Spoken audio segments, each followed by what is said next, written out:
Hello student. आज हम लोग देखेंगे क्लास 6 के विज्ञान के 8वीं चैप्टर जिसका नाम है शरीर में गति।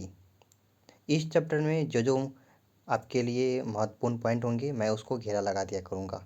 तो चलिए स्टार्ट करते हैं।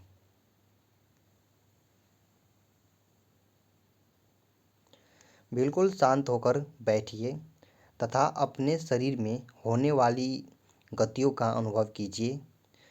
आप समय समय पर अपनी पलकों को झपकाते ही होंगे।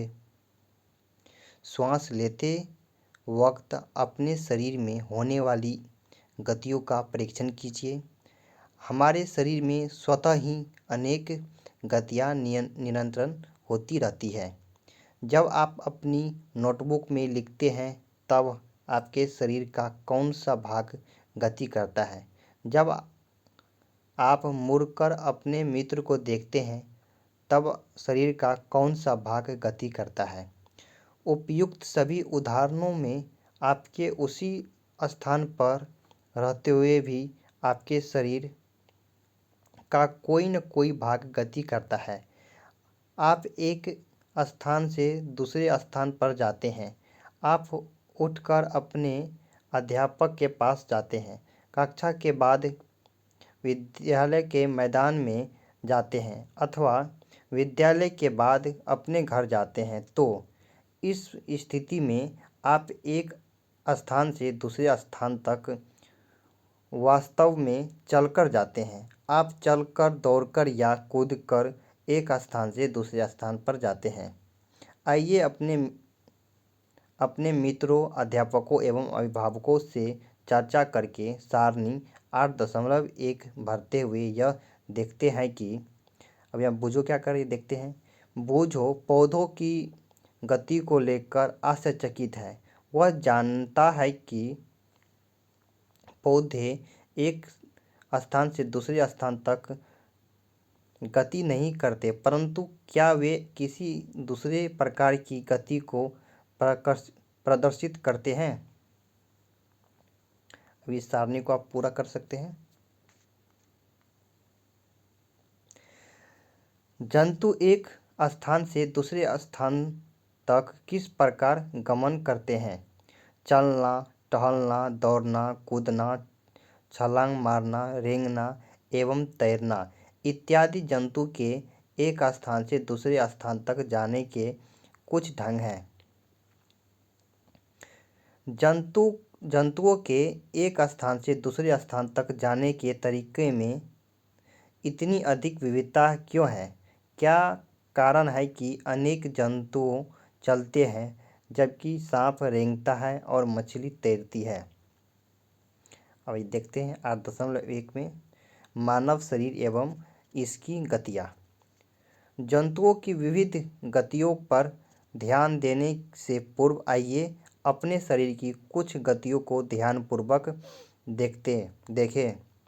क्या आपको विद्यालय में शारीरिक व्यायाम करते समय आनंद आता है?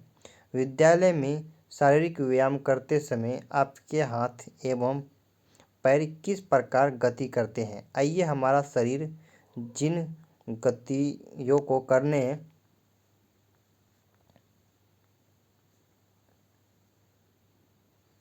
योग्य है, हम उनमें से कुछ शारीरिक गतियों को करने का प्रयास करें। एक काल्पनिक विकेट पर काल्पनिक गेंद फेंकने का प्रयास कीजिए। आप अपना हाथ किस प्रकार घुमाते हैं? क्या आप इसे अपने कंधे से वृत्ताकार रूप में घुमाते हैं? क्या आपका कंधा भी गति करता है? पीठ के बल लेट जाइए तथा अपने पैर को कूल्हे के चारों ओर घुमाइए। अपनी भुजा को कोहनी से ऊपर नीचे कीजिए। इसी प्रकार पैरों को घुटने से मोड़िए। अपने हाथों को अपने पार्श्व से सीधा तानिए। भुजा को मोड़ते हुए उंगलियों से कंधे को छूइए। आपने अपने हाथ का कौन सा भाग मोड़ा? हाथों को सीधा तानकर नीचे की ओर झुकने का प्रयास कीजिए। क्या आप ऐसा कर पाते हैं? अपने शरीर के विभिन्न हिस्सों से गति करने का प्रयास कीजिए एवं परीक्षणों को सारणी 8.2 में नोट कीजिए। क्या कारण है कि हम अपने शरीर के कुछ अंगों को तो स्वतंत्र रूप से किसी भी दिशा में घुमा सकते हैं, जबकि कुछ अंगों को केवल एक ही दिशा में घुमा सकते हैं। हम अपने शरीर के कुछ भागों को घुमाने में असमर्थ क्यों रहते हैं? क्रियाकलाप फर्स्ट। एक पैमाने को अपने हाथ पर चित्र 8.1 में दर्शाई गई स्थिति में रखिए, जिससे अपनी कोहनी पैमाने के मध्य में रहे। अपने मित्र से पैमाने तथा हाथ को एक साथ बांधने के लिए कहिए। अब अपनी कोहनी को मोड़ने का प्रयास कीजिए। क्या आप इसे मोड़ पाते हैं? यहाँ पे देखिए चित्र में दिखाया गया है। इस सारणी को चाहे तो आप फिल कर सकते हैं या भर सकते हैं।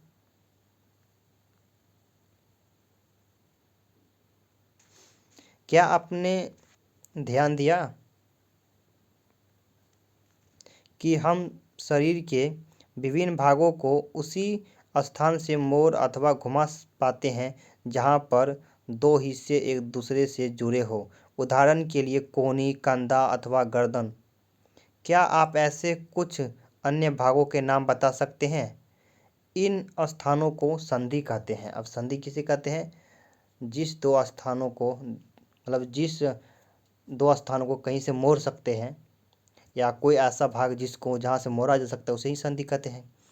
यदि हमारे शरीर में कोई संधि नहीं होती तो आपके विचार से क्या हमारे लिए किसी भी प्रकार की गति करना संभव होता? ऑफकोर्स नहीं होता।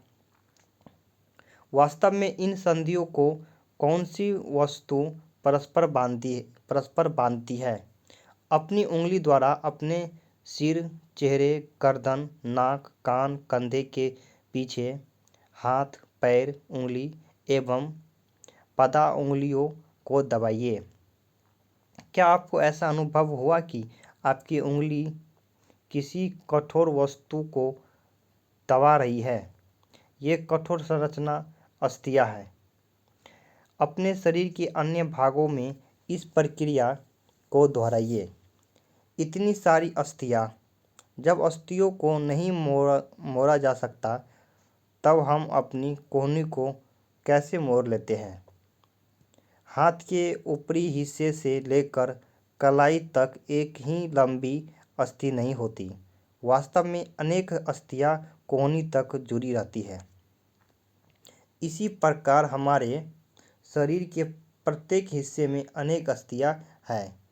हम अपने शरीर को कैसे उसी स्थान पर हिला या झुका नहीं सकते जहाँ ये अस्थियाँ एक दूसरे से मिलती हैं। विभिन्न गतिविधियों एवं विभिन्न प्रकार की गतियों के लिए हमारे शरीर में अनेक प्रकार की संधियाँ होती है। आइए उनमें से कुछ के बारे में जानें। कंदुक खलिका संधि। क्रियाकलाप 2 में देखते हैं। कागज की एक पट्टी को एक बेलन के रूप में मोड़िए। रबर अथवा प्लास्टिक की एक पुरानी गेंद में एक छेद करके उसमें मोड़े हुए कागज के बेलन को डालिए, जैसे कि चित्र 8.2 में दर्शाया गया है। यहाँ पे जैसे दर्शाया गया है। आप कागज के बेलन को गेंद पर भी चिपका सकते हैं। गेंद को एक छोटी कटोरी में रखकर चारों ओर घुमाने का प्रयास कीजिए। क्या गेंद कटोरी में स्वतंत्र रूप से घूमती है? क्या कागज का बेलन भी घूमता है? अब कल्पना कीजिए कि कागज का बेलन आपका हाथ है तथा गेंद इसका एक सिरा है। कटोरी कंधे के उस भाग के समान है जिससे आपका हाथ जुड़ा है। एक अस्थि का गेंद वाला गोल हिस्सा दूसरी अस्थि की कटोरी रूपी गुहिका में धंसा हुआ है। इस प्रकार की संधि सभी दिशाओं में गति प्रदान करती है। अब सभी दिशाओं में कैसे गति प्रदान करती है, तो आप यहाँ इस लाइन को पढ़ सकते हैं।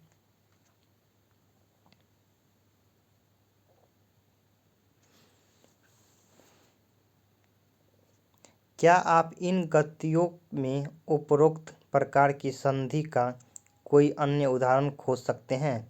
इस अनुभाग के प्रारंभ में शरीर के विभिन्न भागों को हमारे द्वारा दी गई गतियों का स्मरण कीजिए। अब धुराव संधि। धुराग संधि गर्दन तथा सिर को जोड़ने वाली संधि धुराग संधि कहलाती है। ये पॉइंट आप नोट कर सकते हैं। इसके द्वारा सिर को आगे पीछे या दाएं एवं बाएं घुमा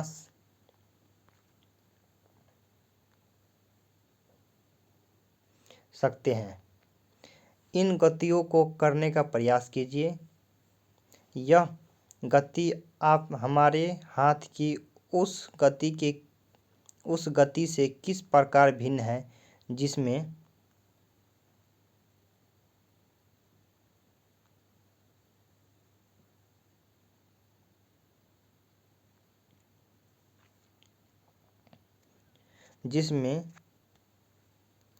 कंदुक खलिका संधि द्वारा हाथ को पूर्णतः वृत्ताकार रूप में घुमा सकते हैं। धुराग संधि में बेलनाकार अस्थि एक छल्ले में घूमती है। अब हिंज संधि देखते हैं। घर के किसी दरवाजे को बार बार खोलिए और बंद कीजिए। इसके कब्जों को ध्यानपूर्वक देखिए। यह दरवाजे को आगे और पीछे की ओर खुलने देता है। क्रियाकलाप 3 देखते हैं।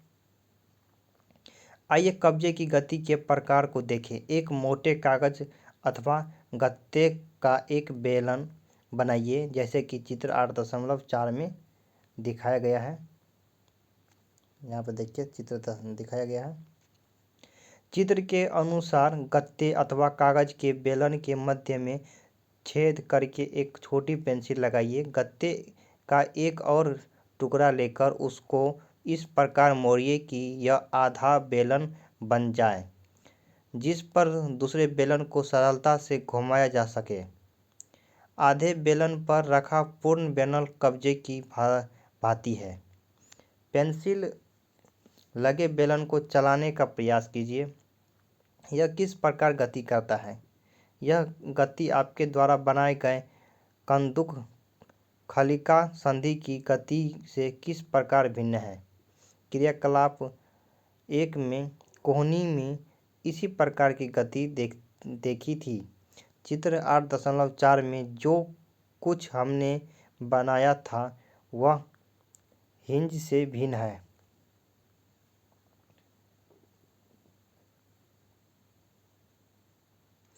लेकिन इससे यह पता चलता है कि हिंज एक दिशा में गति होने देता है। कोहनी में हिंज संधि होती है। कोहनी में कौन संधि होता है? तो हिंज संधि होती है, जिससे केवल आगे और पीछे एक ही दिशा में गति हो सकती है। क्या आप ऐसी संधि के कुछ उदाहरण सोच सकते हैं? ये देखो दिया हुआ है हिंज संधि, चित्र 8.5 में दिया हुआ है। अब अचल संधि देखते हैं क्या होते हैं।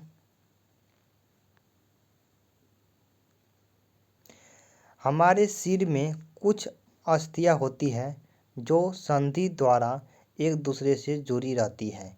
ये अस्थियां इन संधियों पर हिल नहीं सकती। ऐसी संधि को अचल संधि कहते हैं। अचल संधि कैसे कहते हैं देख सकते हैं इसको।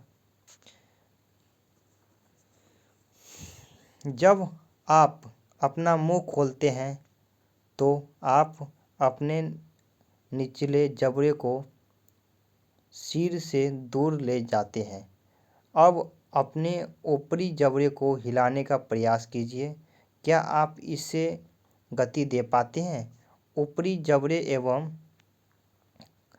कपाल के मध्य अचल संधि है। आप मुंह खोलते हैं और नीचे को वाले मुंह जो दांत है उसको दूर कीजिए और ऊपर वाले को हिलाने की कोशिश कीजिए। तो ये जो संधि है ना, ये अचल संधि कहलाते हैं। इसके बीच में जो काम करते हैं वो अचल संधि काम करते हैं। हमने केवल कुछ संधियों की ही चर्चा की जो हमारी अस्थियों को एक दूसरे से जोड़ती है। हमारे शरीर के विभिन्न अंगों को विभिन्न विभिन्न आकृति कौन प्रदान करता है। यदि आप एक गुड़िया बनाना चाहते हैं तो आप पहले क्या बनाएंगे?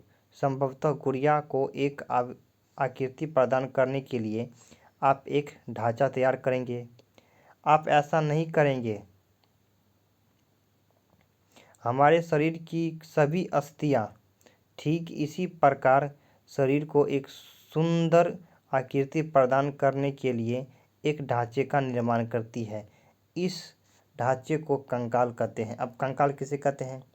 तो हमारे शरीर को जो एक सुंदर सी ढांचा जो प्रदान करने काम करता है ना, उसे कंकाल कहते हैं, जो कि सिर्फ हड्डी से मिलके बने होते हैं।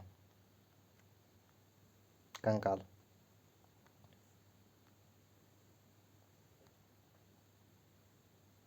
हम कैसे जानते हैं कि यह मानव कंकाल की आकृति है?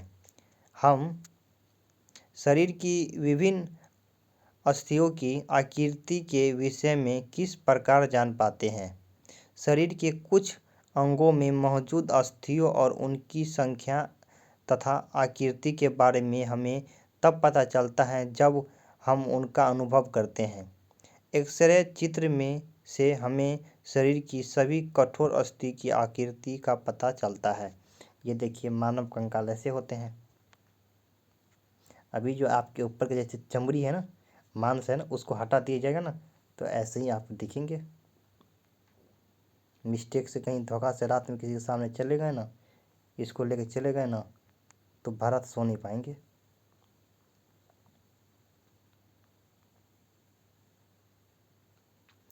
क्या कभी आपका अथवा आपके परिवार के किसी सदस्य का एक्सरे हुआ है? कई बार चोट लगने पर चिकित्सक एक्सरे करवाते हैं, जिससे उन्हें अस्थियों को हुई संभावित क्षति के विषय में जानकारी प्राप्त होती है।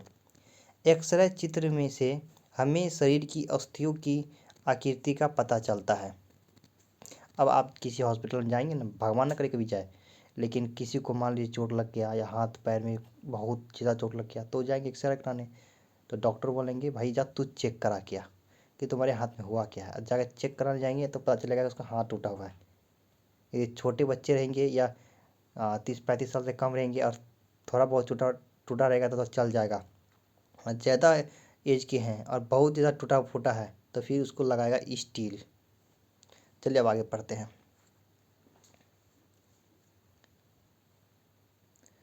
अपने हाथ के अग्र एवं ऊपरी भाग तथा पैर के निचले एवं ऊपरी भाग की अस्थियों का अनुभव कीजिए। प्रत्येक अंग की अस्थियों की संख्या का पता लगाइए। अपने घुटने और कोहनी की अस्थियों का ठीक इसी प्रकार अनुभव करें और एक्सरे चित्र से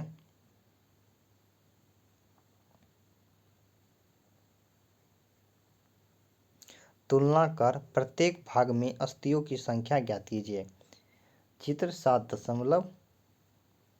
8.7 में देखिए, एक्सरे कराने के बाद ऐसे ही दिखता है अपना लोग का हड्डी। अपनी उंगलियों को मोड़िए। क्या आप इन्हें प्रत्येक संधि स्थल पर मोड़ सकते हैं? आपकी मध्यमा में कितनी अस्थियां हैं? अपनी हथेली के पिछले भाग का स्पर्श करके अनुभव कीजिए। क्या इसमें अनेक अस्थियां हैं? चित्र 8.8 में देख सकते हैं। क्या आपकी कलाई लचीली है? यह अनेक छोटी छोटी अस्थियों से बनी है। यदि इसमें मात्र एक ही अस्थि होती तो क्या होता? ये देखिए, हाथ की ही दी हुई है। ये कैसे लग रहे हैं? किसी पक्षी के पैर लग रहे हैं ना, वैसे ही, लेकिन नहीं, अपने लोग के हाथ है, इंसान के हाथ का दिया हुआ है। क्रियाकलाप 4 देखते हैं। गहरी सांस भरकर इसे कुछ समय तक रोके रहिए। मैं तो छोड़ दिया जल्दी ही। सांस लेकर कुछ देर तक रखिए। अपने वक्ष एवं पीठ को हल्के से दबाकर अपनी अस्थियों का अनुभव कीजिए।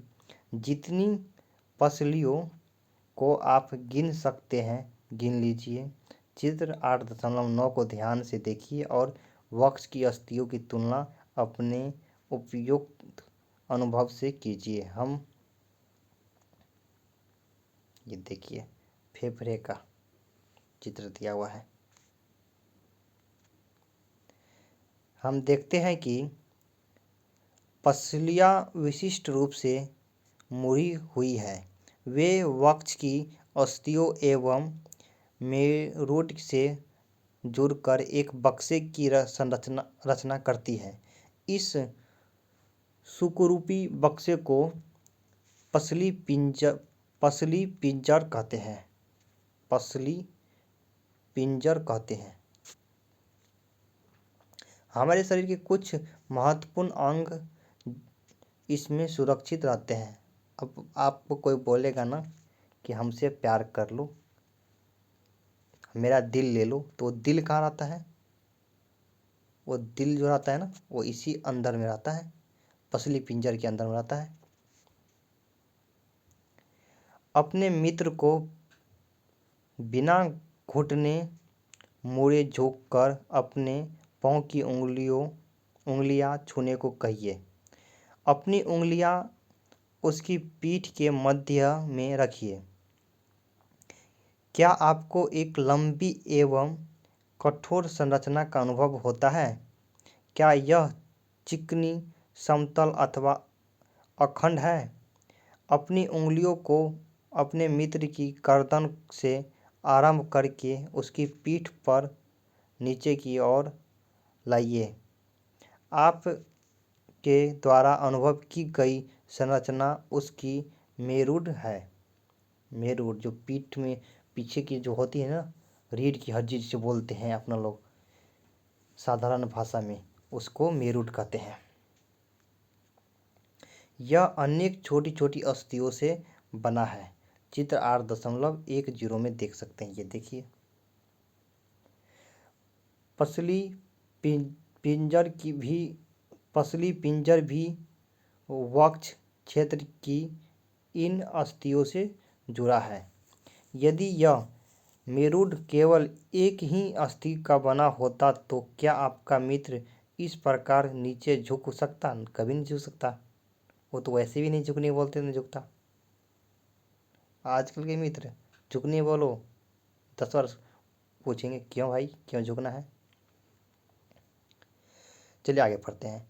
अपने मित्र को खड़े होकर हाथों से किसी दीवार को धक्का लगाने के लिए कहिए।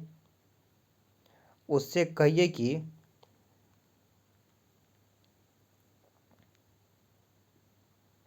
वह अपने हाथों से दीवार पर धक्का लगाने का प्रयास करे। क्या आपको उसके कंधों के समीप 2 उभरी हुई अस्थियां दिखाई देती है? इन्हें कंधे की अस्थियां कहते हैं। या चित्र में देख सकते हैं। 8.12 को ध्यानपूर्वक देखिए। यह संरचना श्रोणि अस्थियां है। श्रोणि अस्थियां देखो यहाँ पे ऐसे कहते हैं। यह बॉक्स के समान एक ऐसी संरचना बनाती है जो आपके अमाशय के नीचे पाए जाने वाले विभिन्न अंगों की रक्षा करता है। यह कूल्हे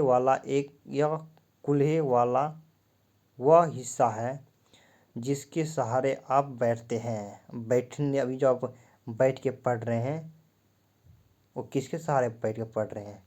श्रोणि अस्थिया के ही सहारे। आपकी खोपड़ी अनेक अस्थियों के एक दूसरे से जुड़ने से बनी है। 8.13 में यह हमारे अत्यंत महत्वपूर्ण अंग है। मस्तिष्क को परिपक्व करके उसकी, ये देखो,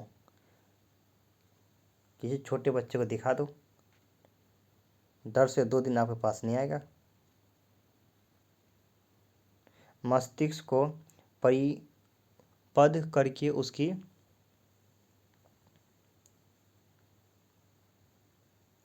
सुरक्षा करती है। हमने अपने कंकाल की बहुत सी अस्थियों तथा संधियों के बारे में चर्चा की।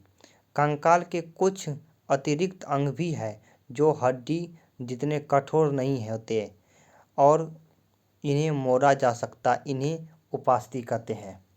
उपास्थि किसे कहते हैं? कंकाल के अतिरिक्त कुछ ऐसे भी हड्डी होते हैं जो जितने कठोर नहीं होते हैं बट जिन्हें मोड़ा जा सकता है। अब इस लाइन में पढ़ सकते हैं, कंकाल के कुछ अतिरिक्त अंग भी हैं जो हड्डी के जितने कठोर तो नहीं होते हैं, जिन्हें मोड़ा जा सकता है, उसे उपास्थि कहते हैं। उपास्थि किसे कहते हैं? जिसे आसानी से मोड़ा जा सकता है, जो हड्डी के ही बने होते हैं बट आसानी से मोड़ा जा सकता है, उसे उपास्थि कहते हैं। जिसे कान की होती है। चलिए अब आगे पढ़ते हैं। यहाँ पे एग्जाम्पल में दिए हुए हैं, देख सकते हैं। अपने कान को स्पर्श कीजिए। क्या आप किसी कठोर अस्थि भाग का अनुभव करते हैं जिसे मोड़ा जा सके? 8.14 ऐसा प्रतीत होता है कि इसमें कोई अस्थि नहीं है। क्या आपको उंगली के बीच दबाने पर कर्णफली एवं इसके ऊपर के हिस्से में कोई अंतर महसूस हुआ? 8.15 क्या आपको ऐसा लगा कि कान का ऊपरी भाग उतना लचीला नहीं है जितना कि हमारी कर्णपाली? ये देखिए, इसको नीचे वाला भाग को कहते हैं कर्णपाली, जिसमें लड़कियां जो पहनती है ना, झुमका, क्या क्या बोलते हैं, हमको तो नाम भी यही शेष याद नहीं है, उसको बोलते हैं कर्णपाली। परंतु यह अस्थि जैसा कठोर भी नहीं है। ये उपास्थि है। शरीर की संधियों में भी उपास्थि पाई जाती है। हमने देखा है कि मानव कंकाल अनेक अस्थियों, संधियों एवं उपास्थियों से मिलकर बना होता है। आप उनमें से बहुत को देख सकते हैं, मोड़ सकते हैं तथा गति दे सकते हैं। अपनी नोटबुक में कंकाल का स्वच्छ आलेख बनाइए। हमने अपने शरीर की उन अस्थियों एवं उनकी संधियों के विषय में जानकारी प्राप्त कर ली है जो विभिन्न प्रकार की गति करने में हमारी सहायता करती है। अस्थियों को इस प्रकार की गति करने योग्य कौन बनाता है? आइए इसका पता लगाएं। अपने एक हाथ की मुट्ठी बनाइए। मुट्ठी के अंगूठे से इसी बाजू के कंधे को छूने का प्रयास कीजिए। चित्र 8.16 में दिया गया है, यहाँ से देखिए दिया गया है। क्या आप अपनी ऊपरी भुजा में कुछ परिवर्तन अनुभव करते हैं? दूसरे हाथ से इसे छू कर देखिए। क्या आपको कोई उभरा हुआ भाग दिखाई देता है? इसे पेशी कहते हैं। पेशी किसे कहते हैं? जो कहते हैं ना कि लड़का सब देखो बॉडी बन गया, मांस का जो बढ़ जाता है बाजू पे, उसको ही पेशी कहते हैं। संकुचित लंबाई में कमी होने के कारण पेशियां उभर जाती हैं। अब आप अपने हाथ को पुनः सामान्य स्थिति में लाइए। पेशियों का क्या होता है? क्या यह अभी भी संकुचित अवस्था में है? चलते अथवा भागते समय आप अपने पैरों की पेशियों में भी इसी प्रकार का संकुचन देख सकते हैं। संकुचन की अवस्था में पेशियाँ छोटी, कठोर एवं मोटी हो जाती है। यह अस्थि को खींचती है। किसी अस्थि को गति प्रदान करने के लिए दो पेशियों को संयुक्त रूप से कार्य करना होता है। जब दो पेशियों में से कोई एक सिकुड़ता है तो अस्थि उस दिशा में खींच जाती है। युगल की दूसरी पेशी शिथिल अवस्था में आ जाती है। अस्थि को विपरीत दिशा में गति करने के लिए जब शिथिल पेशी सिकुड़कर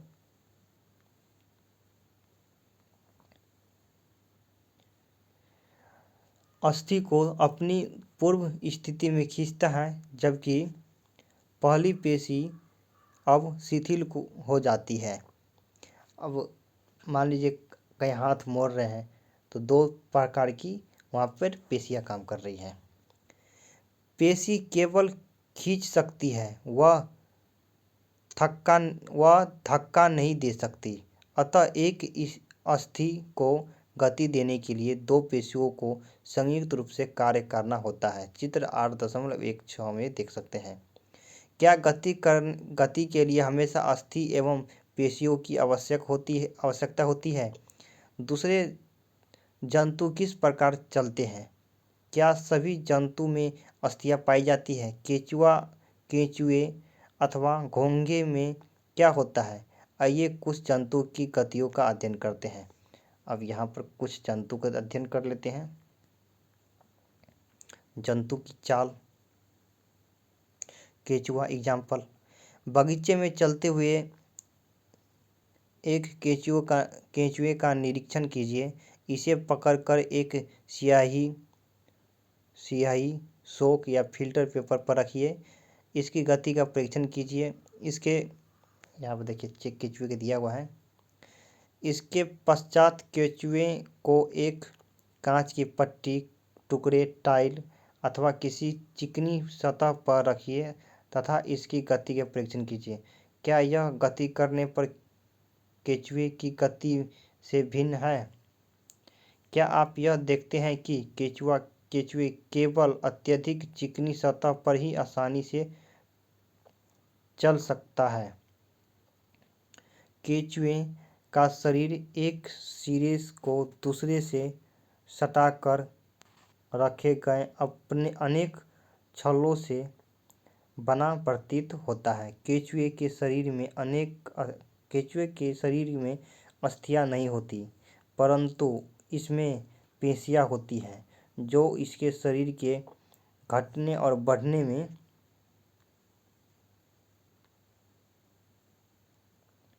सहायता करती है। चलने के दौरान केंचुआ अपने शरीर के 50 भाग को भूमि में जकड़े रहता है तथा अग्र भाग को फैलाता है। इसके बाद वह अग्र भाग से भूमि को पकड़ता है तथा 50 भाग को स्वतंत्र कर देता है। इसके पश्चात यह शरीर को संकुचित करता है तथा 50 भाग को आगे की ओर खींचता है। इससे वह कुछ दूरी तक आगे बढ़ता है। केंचुआ इस प्रक्रिया की बार बार पुनरावृत्ति करते हुए मिट्टी पर आगे बढ़ता है। इसके शरीर में चिकने पदार्थ होते हैं जो इसे चलने में सहायता करते हैं। यह अपने शरीर के हिस्से को जमीन से किस प्रकार टिकाता है? इसके शरीर में छोटे छोटे अनेक शुक होते हैं। ये शुक पेशियों से जुड़े होते हैं। ये शुक मिट्टी में उसकी पकड़ को मजबूत बनाते हैं।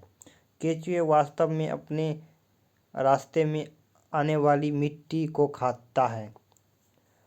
उसका शरीर अनपके पदार्थ को बाहर निकाल देता है। केंचुआ द्वारा किया गया यह कार्य मिट्टी को उपजाऊ बना देता है, जिससे पौधे को फायदा होता है। अब घोंघा देखते हैं। ये घोंघा देखते हैं। चित्र इसमें देख सकते हैं 8.18 में। क्रियाकलाप 6, किसी बगीचे में एक घोंघा पकड़िए। क्या आपने इसकी पीठ पर गोल संरचना देखी है? इसे कवच कहते हैं और यह घोंघे का बाह्य कंकाल है, परंतु यह अस्थि का बना नहीं होता। परंतु यह अस्थियों का बना नहीं होता। यह कवच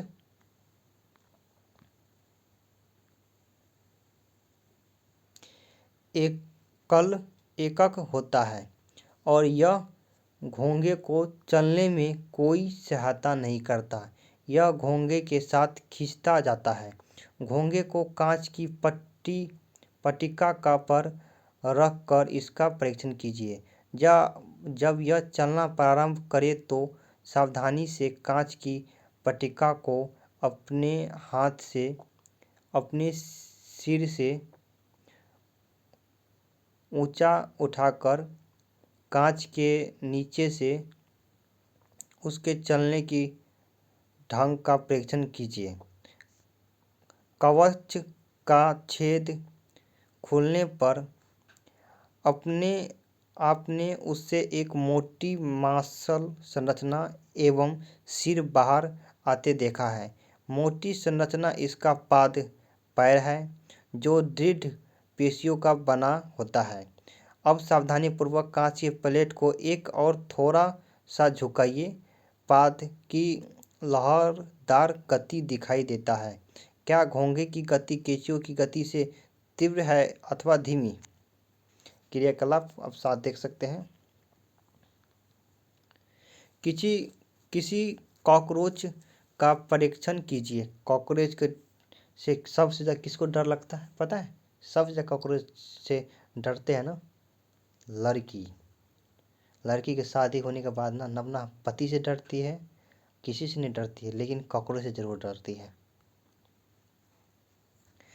तिलचट्टा जमीन पर चलता है, दीवार पर चढ़ता है और वायु में उड़ता भी है। इनमें 3 जोड़ी पैर होते हैं जो चलने में सहायता करते हैं। इसका शरीर कठोर बाह्य कंकाल द्वारा ढका होता है। यह बाह्य कंकाल विभिन्न एककों की परस्पर संधियों द्वारा बना है, जिसके कारण गति संभव हो पाती है। वक्ष से 2 जोड़े पंख भी जोड़े होते हैं।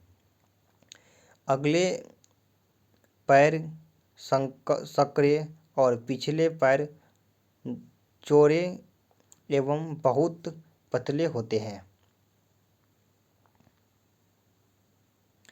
तिलचट्टे में विशिष्ट पेशियां होती हैं। पैर की पेशियां उन्हें चलने में सहायता करती हैं। वक्ष की पेशियां तिलचट्टे के उड़ने के समय उसके पैर को गति देती है। अब पक्षी देखते हैं। क्रियाकलाप 8, पक्षी हवा में उड़ते हैं तथा भूमि पर चलते हैं। बत्तख तथा हंस जैसे कुछ पक्षी जल में तैरते भी हैं। पक्षी इसीलिए उड़ पाते हैं क्योंकि उनका शरीर उड़ने के लिए अनुकूलित होता है। उनकी अस्थियों में वायु प्रकोष्ठ होते हैं, जिनके कारण उनकी अस्थियां हल्की परंतु मजबूत होती है। सबसे ज़्यादा पूछेगा कोई जीएस में, सबसे ज़्यादा किसकी हड्डी मजबूत होती है? तो पक्षी की ही होती है, क्योंकि खोखली होती है बीच से। अब आगे देखते हैं।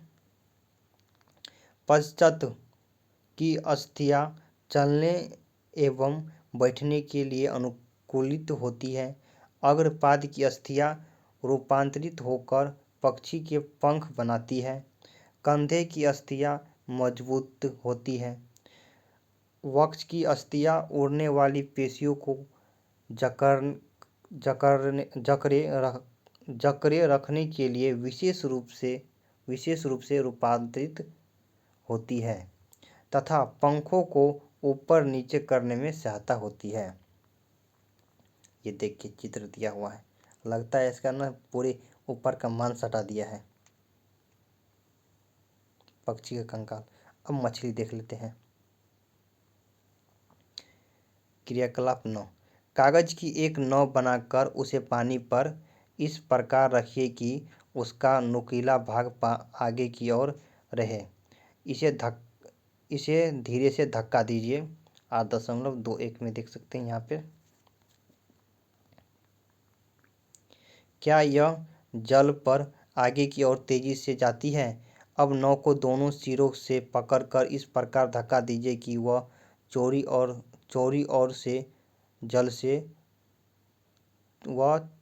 ओर से जल में जाए। चित्र 8.21 में क्या इस प्रकार नाव जल में सरलता से चल सकती है? क्या आपने ध्यान दिया है कि नाव की आकृति काफ़ी सीमा तक मछली जैसी है?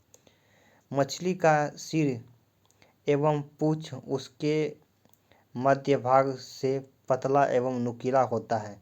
शरीर की ऐसी आकृति धारा रेखीय कहलाती है। धारा रेखीय आकृति का मछली की जो आकृति होती है ना, धारा रेखीय आकृति कहलाती है।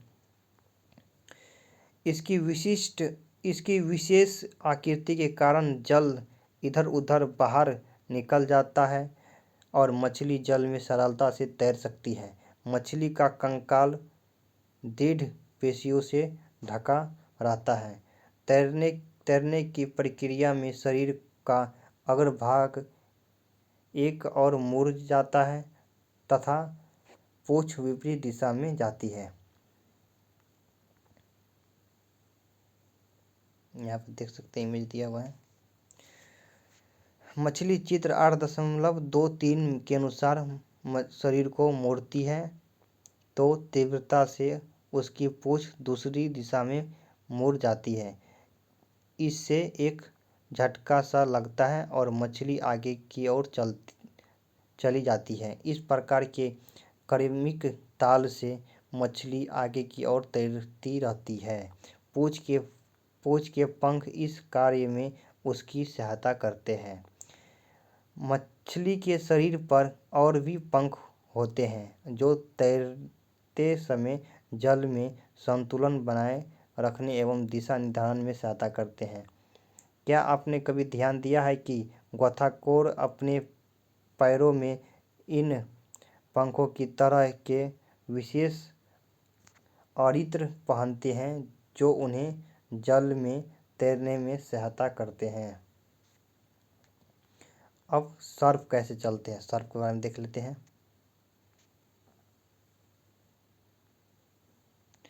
क्या आपने सांप को फिसलते हुए आगे बढ़ते देखा है? क्या यह सीधा चलता है? चित्र 8.24 में देख सकते हैं। सर्प का मेरुदंड लंबा होता है। शरीर की पेशियां क्षीण एवं असंख्य होती है। वे परस्पर जुड़ी रहती है।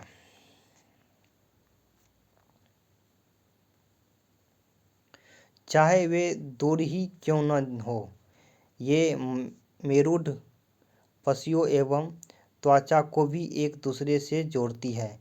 सर्प का शरीर अनेक वलय से में मुड़ा होता है। इसी प्रकार सर्प का प्रत्येक वल्ब उसे आगे की ओर धकेलता है। इसका शरीर अनेक वलय बनाता है और प्रत्येक वलय आगे को धक्का देता है। इस कारण सर्प बहुत तेज गति से आगे की ओर चलता है, परंतु सरल रेखा में नहीं चलता। हमने विभिन्न जंतुओं को गति प्रदान करने वाली अस्थियों एवं पेशियों के विषय में जानकारी प्राप्त की। पहेली एवं बोझों के पिटारे में विभिन्न जंतुओं की गतियों से संबंधित अनेक प्रश्न हैं। इसी प्रकार आपके मस्तिष्क में अनेक प्रश्न उभर रहे होंगे। प्रसिद्ध ग्रीक दार्शनिक अरस्तु ने अपनी पुस्तक गैट ऑफ एनिमल्स में स्वयं अपने आप से ऐसे प्रश्न पूछे थे, विभिन्न जंतु के शरीर में विभिन्न भाग क्यों होते हैं? यह विशेष अंग उन जंतु की विशेष गति में किस प्रकार सहायक है? विभिन्न जंतु के शरीर अंगों में क्या समानताएं एवं विभिन्नताएं हैं? विभिन्न जंतुओं को चलने के लिए कितने अंगों की आवश्यकता होती है? मनुष्य के 2 पैर तथा गाय और भैंस के 4 पैर क्यों होते हैं? बहुत से जंतु संपादी होते हैं, क्यों? हमारे पैरों के मुड़ने का ढंग हमारे हाथों की तुलना में अलग क्यों है? इतने अधिक प्रश्न संभवतः अपने क्रियाकलापों द्वारा हमने कुछ प्रश्नों के उत्तर प्राप्त करने का प्रयास किया। हमें कुछ और प्रश्न के उत्तर खोजने हैं। अब इसमें मेन पॉइंट देखते, प्रमुख पॉइंट। मेरुड, कद्दूक, खलिका संधि, सुक, उपास्थि, गुहिका, अचल संधि, जंतु की चाल, हिंज संधि, पेशी, बाह्य कंकाल, श्रोणि अस्थियां, धुराग संधि, पसली पिंजर, कंधे की अस्थियां, कंकाल, धरा रेखीय। अब इसमें देखते हैं ये सारांश में क्या क्या दिया हुआ है। अस्थि एवं उपास्थि मानव कंकाल बनाते हैं। यह शरीर का पिंजर बनाता है और इसे एक आकृति भी देता है। कंकाल चलने में सहायक और आंतरिक अंगों की सुरक्षा करता है। मानव कंकाल खोपड़ी, मेरुड, पसलियों, वक्ष की अस्थि, कंधे एवं श्रोणि, मेखला तथा हाथ एवं पाँव की अस्थियों से बनता है। पेशियों के जोड़े के एकांतर क्रम में सिकुड़ने एवं फैलने से अस्थियां गति करती है। अस्थियों की संधियां अनेक प्रकार की होती है। यह उस संधि की प्रकृति एवं गति की दिशा पर निर्भर करता है। पक्षियों की दृढ़ता पेशियां तथा हल्की अस्थियां मिलकर उन्हें उड़ने में सहायता करती है। ये पंखों को फड़फड़ा कर उड़ते हैं। मछली शरीर के दोनों ओर एकांतर क्रम में वलय बनाकर जल में तैरती है। सर्प अपने शरीर के दोनों ओर एकांतर क्रम में वलय बनाते हुए भूमि पर वलयाकार गति करता हुआ आगे की ओर फिसलता है। बहुत सारी अस्थियां एवं उसमें जुड़ी पेशियों शरीर को आगे की ओर धक्का देती है। तिलचट्टे का शरीर एक पैर कठोर आवरण से ढके होते हैं और बाह्य कंकाल बनाता है। वक्ष की पेशियां 3 जोड़ी पैर एवं 2 जोड़ी पंखों से जुड़ी होती हैं, जो तिलचट्टे को चलने एवं उड़ने में सहायता करती है। केंचुए में गति शरीर की पेशियों के बारी बारी से विस्तारण एवं संकुचन से होती है। शरीर की अध सतह पर शुक केंचुए को भूमि पर पकड़ बनाने में सहायक है। घोंघा पेशीय पाद की सहायता से चलता है। ये चैप्टर यहीं ख़त्म हो गया। अब इसका क्वेश्चन आंसर मैं अगले वीडियो में करा दूंगा।